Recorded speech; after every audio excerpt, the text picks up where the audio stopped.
Assalamualaikum warahmatullahi wabarakatuh. Perkenalkan, nama saya Fendi Cahyadi dari Program Studi Pendidikan Kimia Fakultas Ilmu Keguruan dan Ilmu Pendidikan Universitas 19 Kolaka. Nah, di sini saya akan membawakan materi mengenai maserasi. Pada kesempatan kali ini, adapun pokok pembahasan pada materi mengenai maserasi, yaitu yang pertama mengenai konsep dari maserasi, yang selanjutnya yaitu dari tujuan dari ekstraksi maserasi, dan selanjutnya yaitu fungsi dari alat-alat maserasi dan prinsip dari maserasi, dan apa saja langkah-langkah dalam proses ekstraksi maserasi. Baik, kita masuk pada pembahasan tadi, yaitu kita harus memahami konsep dari ekstraksi itu sendiri. Ekstraksi adalah proses pemisahan suatu zat dari campurannya dengan menggunakan pelarut.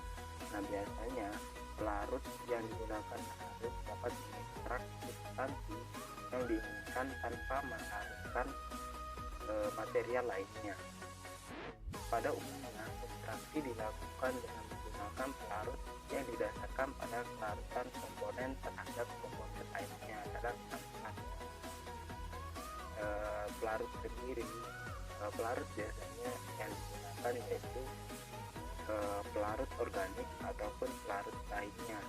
Nah, pada proses ekstraksi maserasi ini, bahan yang biasa digunakan itu bahan kering ataupun bahan yang telah dihaluskan.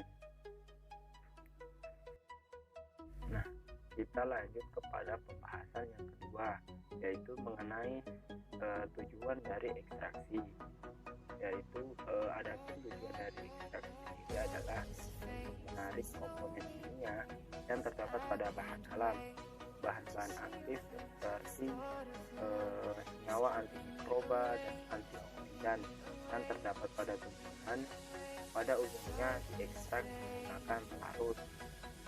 Pada proses ekstraksi dengan pelarut, jumlah dan jenis senyawa yang masuk ke dalam cairan pelarut sangat ditentukan oleh jenis pelarut. Jadi pada tujuan atau ekstraksi pada maserasi, pelarut sangat mempengaruhi baik atau tidaknya dalam proses ekstraksi ini. Nah, pada ekstraksi maserasi ini ada melibatkan dua fase, yaitu fase pembilasan dan fase ekstraksi. Pada fase pembilasan, yaitu pelarut membilas komponen sel yang telah pecah pada proses penghancuran kimia. Jadi pada fase pembilasan ini, komponen yang telah pecah pada penghancuran akan berlanjut kepada fase pembilasan ini. Dan yang kedua yaitu fase ekstraksi. Fase ekstraksi sendiri yaitu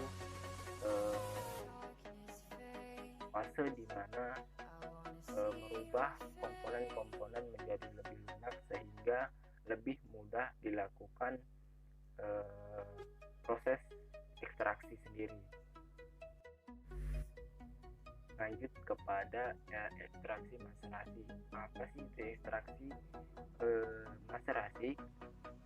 Maserasi sendiri perlu kita ketahui yaitu berasal dari istilah maserat yang berasal dari bahasa Latin yang artinya merendam. Nah, merendam sendiri ini adalah salah satu cara dalam ekstraksi maserasi ini, di mana sediaan air yang dibuat dengan cara mengekstraksi bahan nabati yaitu direndam menggunakan pelarut, bukan air, pelarut non polar atau setengah air. Misalnya pelarut yang digunakan yaitu berupa etanol encer ataupun pelarut-pelarut lainnya. Dan maserasi sendiri adalah salah satu jenis metode ekstraksi dengan sistem tanpa pemanasan Nah, ekstraksi sendiri, ekstraksi maserasi ini ekstraksi yang melibatkan atau tanpa menggunakan pemanasan atau biasa dikenal dengan istilah ekstraksi dingin. Jadi, pada metode ini, pelarut atau sampel tidak mengalami pemanasan sama sekali, melainkan sampel tersebut akan dihancurkan atau diredam. Nah, pada proses ekstraksi maserasi ini terjadi selama beberapa hari sampai dinding selulosa atau dinding sel pada tumbuhan tersebut lunak, sehingga mudah dilakukan ekstraksi maserasi. Nah, setelah kita mengetahui mengenai konsep dari ekstraksi maserasi sendiri, tujuan dari maserasi, dan fase-fase yang melibatkan proses maserasi, kita lanjut kepada alat-alat dalam proses maserasi beserta fungsi alat-alat tersebut. Yang pertama yaitu batang pengaduk. Nah, batang pengaduk di sini digunakan untuk mengaduk bahan yang digunakan dalam ekstraksi maserasi. Yang kedua adalah toples. Ekstraksi perlu diketahui, ekstraksi maserasi sendiri yaitu ekstraksi yang cukup sederhana, yaitu yang melibatkan toples. Toples sendiri di sini berfungsi untuk menyimpan atau menampung bahan yang digunakan untuk dalam proses maserasi. Yang kedua yaitu beker gelas dan tabung besi. Nah, beker gelas di sini digunakan sama dengan toples yang berfungsi untuk menampung bahan-bahan dalam proses maserasi. Yang ketiga yaitu blender. Nah, blender di sini berfungsi untuk menghaluskan bahan-bahan sehingga pelarut mudah masuk ke dalam dinding-dinding sel pada bahan-bahan yang digunakan pada ekstraksi maserasi. Selanjutnya, timbangan digunakan atau berfungsi untuk menimbang bahan sehingga mudah dilakukan atau menentukan jumlah berat yang ditentukan dalam proses maserasi. Selanjutnya kepada cawan perselin atau macerator. Macerator di sini adalah alat yang digunakan dalam maserasi. Yang selanjutnya yaitu kain dan kertas saring. Nah, kain dan kertas saring ini yaitu komponen paling penting atau komponen utama dalam proses maserasi di sini, yaitu kain dan kertas saring ini berfungsi untuk memisahkan komponen dan mengambil ekstrak dalam maserasi tersebut. Nah, kita lanjut kepada prinsip pada maserasi. Yang pertama yaitu digesti. Digesti adalah cara maserasi dengan menggunakan pemanasan lemah, yaitu pada suhu 40-50 derajat. Nah, perlu digarisbawahi, digesti ini bisa dilakukan pada proses maserasi ataupun tidak. Digesti ini bertujuan untuk lebih cepat bahan-bahan atau komponen yang digunakan pada proses maserasi untuk lunak sehingga tidak membutuhkan waktu lama. Yang kedua yaitu maserasi dengan mesin pengaduk. Nah, penggunaan mesin pengaduk yang berputar terus-menerus, waktu proses maserasi dapat dipersingkat menjadi 6-24 jam. Nah, cara ini juga cara yang efektif untuk mempersingkat proses maserasi, tidak membutuhkan waktu yang beberapa hari, cukup dengan 6-24 jam. Yang ketiga yaitu remasterasi. Nah, remasterasi yaitu melibatkan dua cairan, yaitu seluruh serbuk sebelisia dimaserasi dengan cairan penyaring pertama. Sesudah diendapkan, tuang dan diperas. Ampas dimaserasi lagi dengan cairan penyaring yang kedua. Nah, pada remasterasi ini melibatkan dua penyaring, yaitu penyaring yang pertama sudah diendapkan, tuangkan dan diperas ampas dalam proses maserasi, dan pada proses itu selanjutnya lanjut kepada penyaring yang kedua, lanjut kepada maserasi atau prinsip maserasi yang keempat, yaitu maserasi melingkar. Maserasi dapat diperbaiki dengan menggunakan agar cairan penyaring selalu bergerak dan menyebar. Dengan cara ini penyaring selalu mengalir kembali secara berkesinambungan melalui serbuk sistem Belisia tadi dan mengharuskan zat aktifnya. Nah, pada proses maserasi melingkar yaitu melarutkan zat aktifnya. Lanjut kepada maserasi melingkar singkat.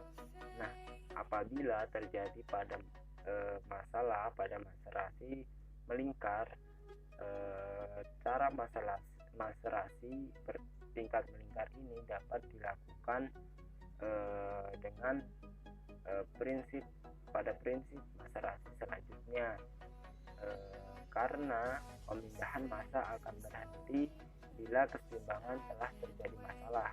Nah, masalah tadi yang terjadi pada prinsip maserasi yang keempat, yaitu maserasi bertingkat. Lanjut kepada langkah-langkah dari metode maserasi sendiri. Sampel biasanya direndam selama 3-5 hari sambil diaduk sehingga mempercepat proses pelarutan atau penyerapan pelarut pada bahan yang digunakan dalam proses maserasi. Yang kedua yaitu proses dilakukan dalam botol yang berwarna gelap atau cahaya tidak dapat masuk dalam sampel yang telah dimasukkan dalam botol, dan diusahakan minim cahaya dalam ruangan atau dalam botol tersebut. Apabila proses maserasi ini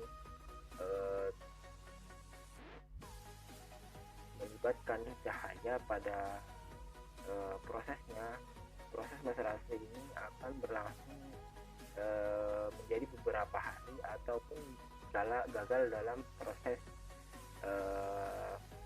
mengambil ekstrak dari bahan-bahan yang digunakan.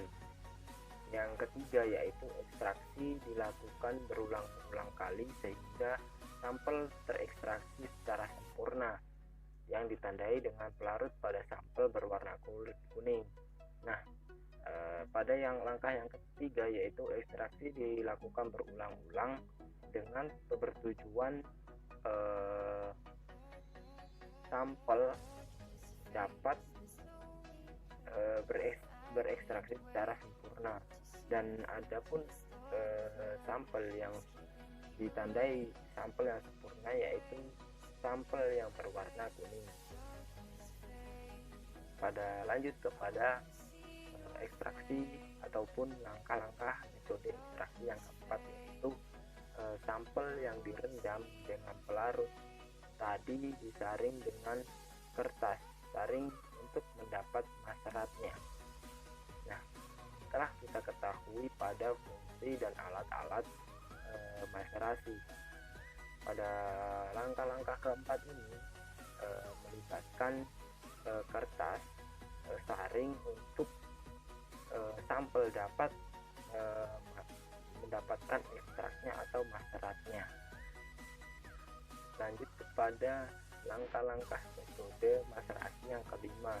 Maseratnya ataupun biasa disebut dengan endapan dipisahkan dari pelarutnya dan didekatkan dengan cara